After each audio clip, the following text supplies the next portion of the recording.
This is the cabin we're going to put on top of the cast iron, which is done after we've completely assembled the cast iron. I recommend taking the drawers out, just to make it simpler. Especially if you don't take any drawers out, take the center drawer out. That's a must. The reason I say that is this particular cabinet is going to be attached, and you're going to see there's screw holes, 4 of them. Kind of hard to see, but if you have it in front of you, you can see them. That's where you're going to screw it into the cast iron. I also recommend, so you don't mess as you can see, this one has some scratches. So you don't mess it up, get somebody to help you put it on top of the cast iron so that you can mount it, and that's what I'm going to do next. So the screws look like this that go into the cabinet.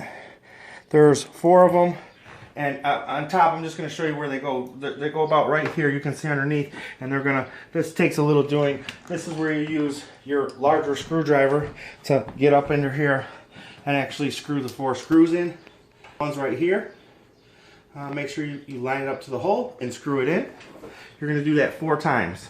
Hold on. Once you get the actual table on top mounted, if you look underneath here, there's 4 little hooks. They look like this. You're going to slide them. They hook right into the cast iron.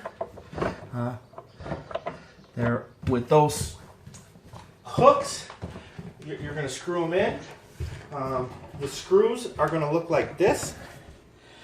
Each one has 2. You screw them in. You lock them around the actual cast iron. Now, final step. You're going to open up the top of this. Make sure that you take this up